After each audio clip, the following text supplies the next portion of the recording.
welcome to Santos Javier podcast, and with me I have Raymond Baccari. Raymond, how you doing today? I'm doing great. Thanks for having me. Good. I'm glad to have you, man. I've been trying to reach out for you for a while. You also do interviews and podcasts. And can you tell me more about yourself? I want people to know who you are, where you come from, and all the interest stuff. Sure. So I'm a resident of the Silver Lake area here in Providence, Rhode Island. I'm currently 19 years old. I attend Rhode Island College as a media communication major. And as you had mentioned, I also host a political interview show on my YouTube channel called Reality TV, where we interview candidates running for office, current elected officials, former politicians, and just anybody in the political world.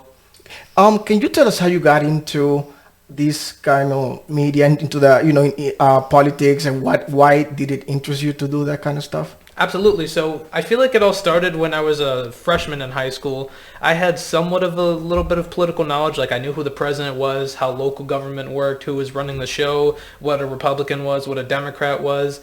And as the 2016 election cycle had started gaining momentum, everybody was talking about the election. It was all over local and national news. So I started getting more invested in that. I would watch local and national news all the time. And I started getting interested in politics that way, and as well as journalism. And when it came to getting interested in journalism, that all started to take off when I was in 11th grade. Wow. Because at that time I was attending a high school called Trinity Academy for the Performing Arts, which is a performing arts charter school located in downtown Providence. I was a film major because they offer 4 arts as a major: film, theater, dance, and music. I chose film, and in 11th grade we had to do this thing called a documentary unit, where we work year-round on this big documentary project.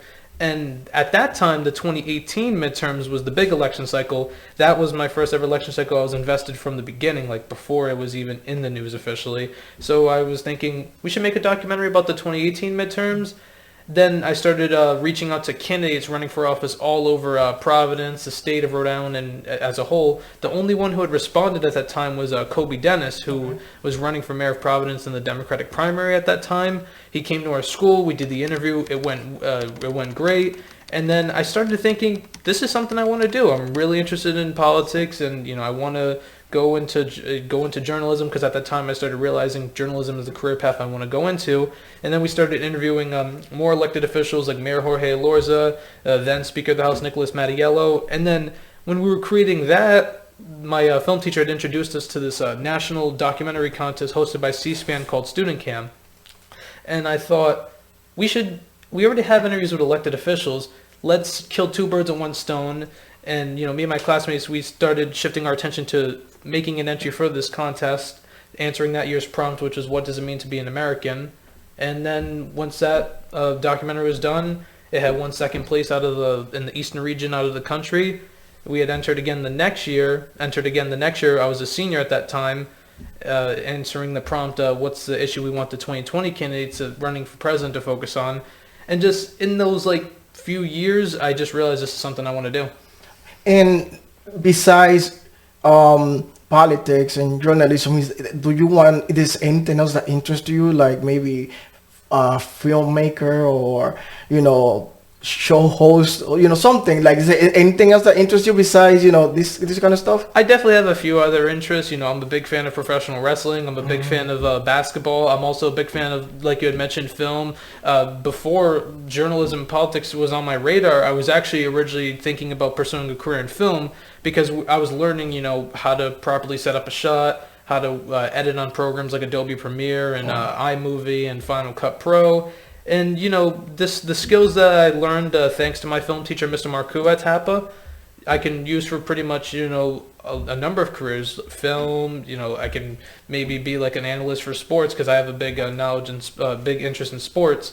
So I mean, there are multiple doors open, but right now the big plan is political journalism, to have my own show one day on the news network. That's good. I mean, nowadays you can have your own show. You don't have to wait that long. But how about so your goal would it be to work for like a big news station, or NBC, ABC 6 or something like that, or something local? So short term local, because I always was doing a lot of, once I realized I wanted to do journalism, I would do a lot of research, like how do you get into the journalism scene. So usually they always start off local, like maybe working for a paper like the Projo, like Providence Journal, or maybe working for Go Local Providence, and then you work your way up to like WPRI 12, and then you would then like start like moving to bigger markets like Connecticut, Massachusetts. So short term, I definitely want to break into the local journalism scene.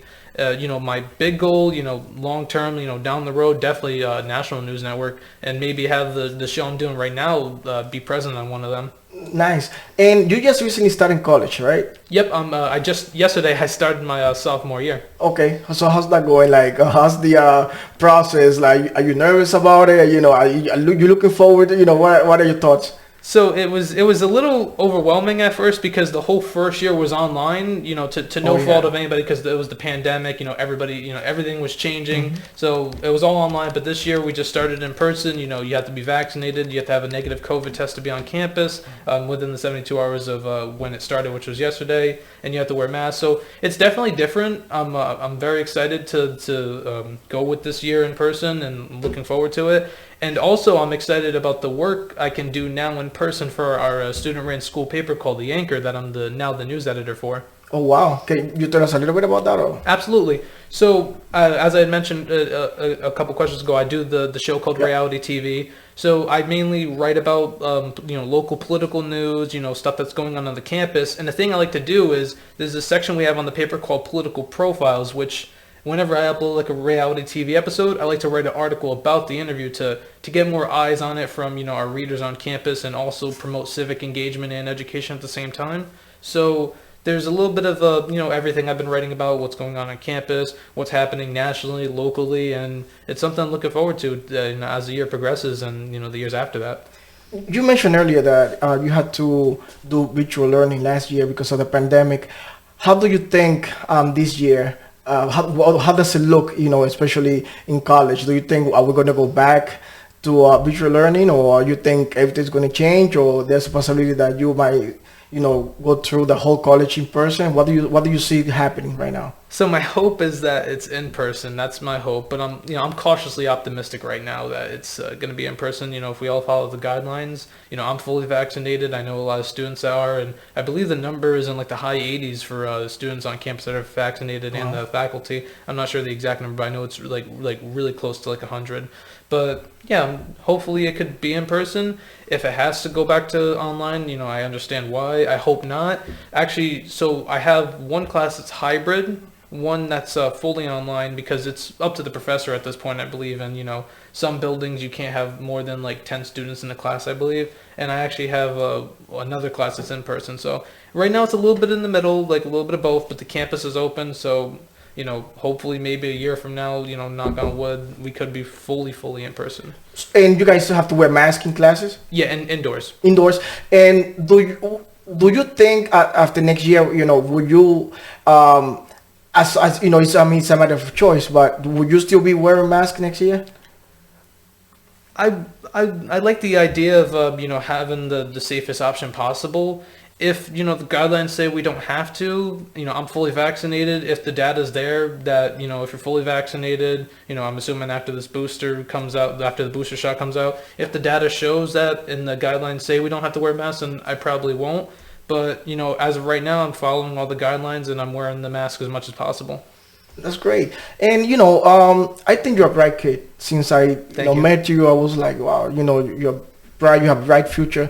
And I know that in times, because you're 18, 19, right? 19 is also, it's been also, you have difficult, road, like all of us, we have difficult obstacle to face. And I know that, on a personal level that you lost your father, and how would you still be able to go through with everything else, with that loss, because I know, you guys were very close. So, how, because it's difficult, for anybody, but, how would you able to, couple with that, like to go through, Well, I'm, lucky enough to have, members on my father's side of the family, like my grandmother, my cousin be there for me. It's, it has been tough. It's still tough. I still think about it every day.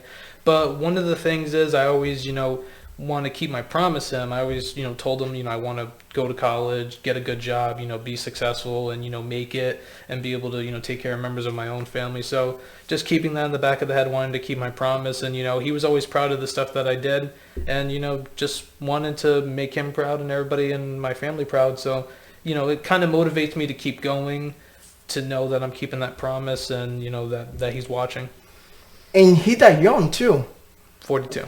42, right? Yeah. That's like he's my age. So that's young. I can, I have friends that are like young too, and it's unbelievable. You expect,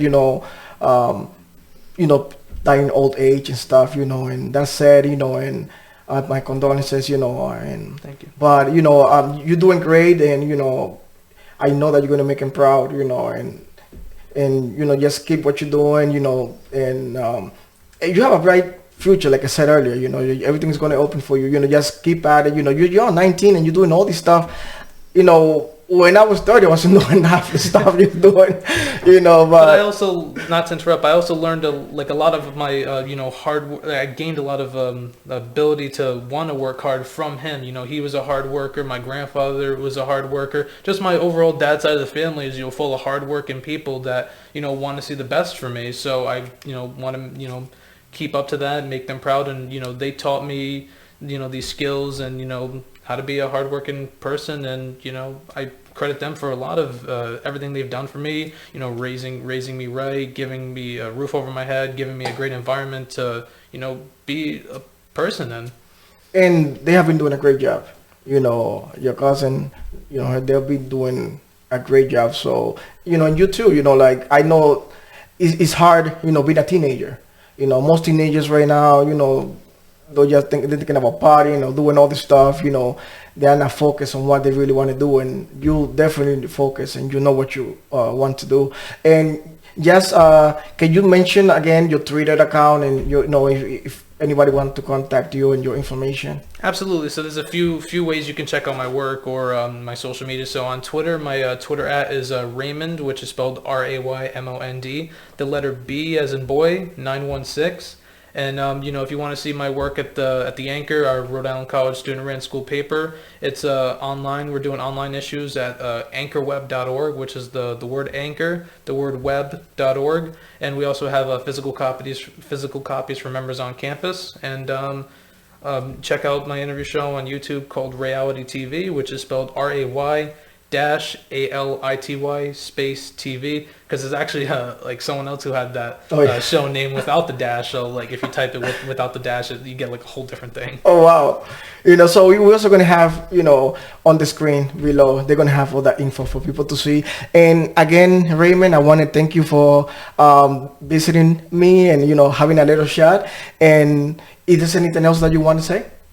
I'm very glad to be on here, and if you ever want me back on in the future, you can always, send me a text or call me. You have my number, and thanks for having me. It's great to be on. I definitely will be there.